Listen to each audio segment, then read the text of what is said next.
that has kept away the night, and with the brightness it's creating. Can we bring the world its only sunshine? Only Torah yields the hope for mankind. Let the beauty of our song find the good in everyone. Through the darkness shines our faith in our time. Can we help to change those lives of sorrow? Could we show the world a better tomorrow? Will our deeds illuminate, break those clouds of certain fate, spreading rays of hope with Torah's sun? And I was just thinking about the immune system. That's right. As we know, all of us have red and white blood cells,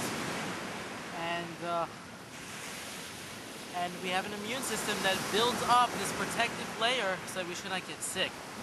But then if a person gets sick, the body itself has the ability to cure that person generally, should it be healthy, and find its own cure and fight that bacteria within itself. But sometimes it needs a little bit of help, and you take some medicine. I think I got it right there as far as my medicine education. And so the same thing goes with our own life and the things that we let in. You see, just like the body, once it has chicken pox, so if someone else has chicken pox, it doesn't catch it again. It's built up a layer of protective ability, so it doesn't really recognize that this chicken pox is even there, and it doesn't catch it. And a similar thing happens in our life. You see, when we let in distractions, things which the Goyim, the non-Jews, have embraced, things which are not proper for a Jewish person to embrace, and we slowly let these things in, our immune system finds an antidote to just deal with the situation, and then it just ignores it.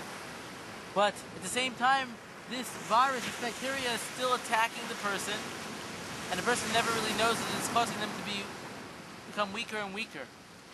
And so maybe the soul and the body differ a little bit in that,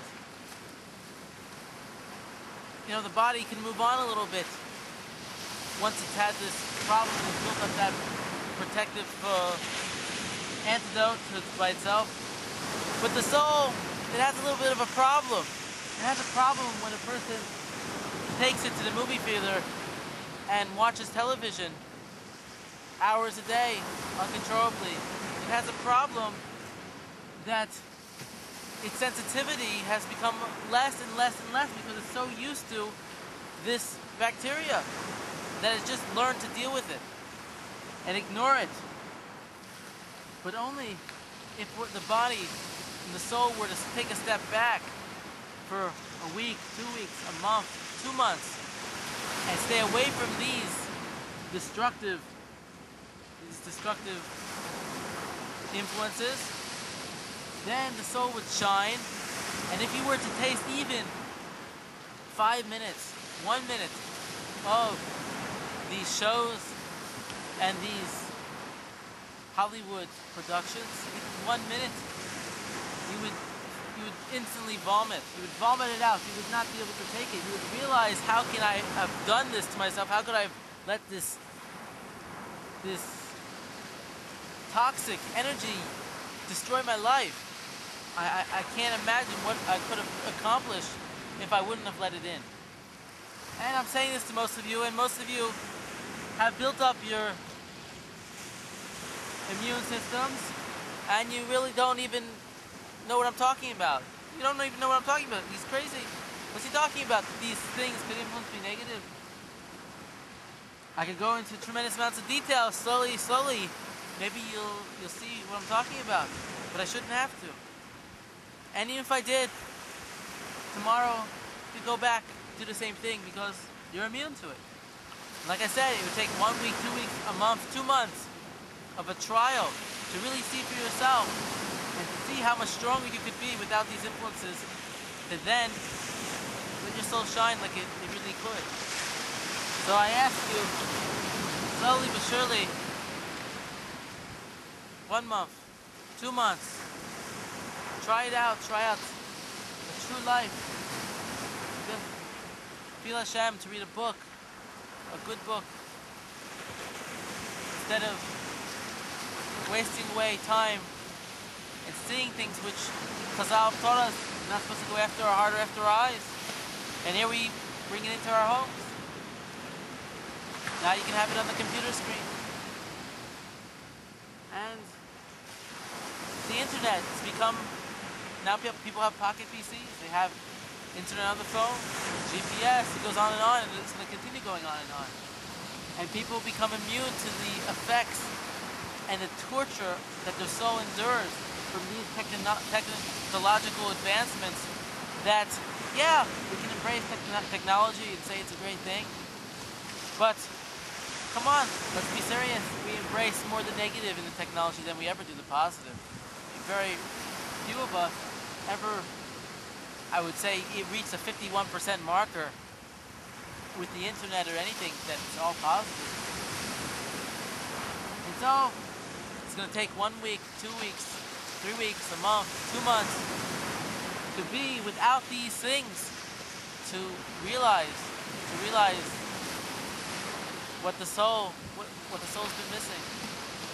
With tranquility, with Shmiras Einayim, with seeing the right things, hearing the right things, without being obsessed with the news, and these paranoias that come from these outside sources. Hashem should protect us, Mamashi should protect us from these tortures. These are tortures for the soul. The soul bleeds. It bleeds, my friends. It bleeds. It's crying out to you. It's saying, please. Please, you know these influences are bad for me. Why? Why do you continue? Why? Why do you continue? Why?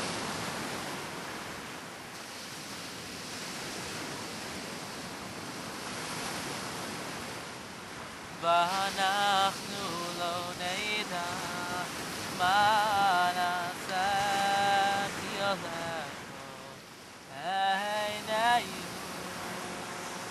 ואנחנו לא נדע מה נעשה כי הולכנו עינינו זכור רחמך השם וחסודך ורחמך השם וחסודך כי מהעולם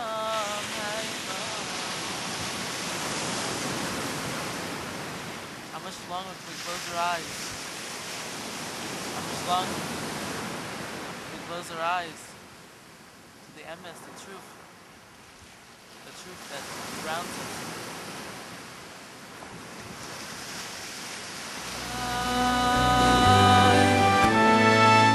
Can we help to change those lives of sorrow? Could we show the world a better tomorrow?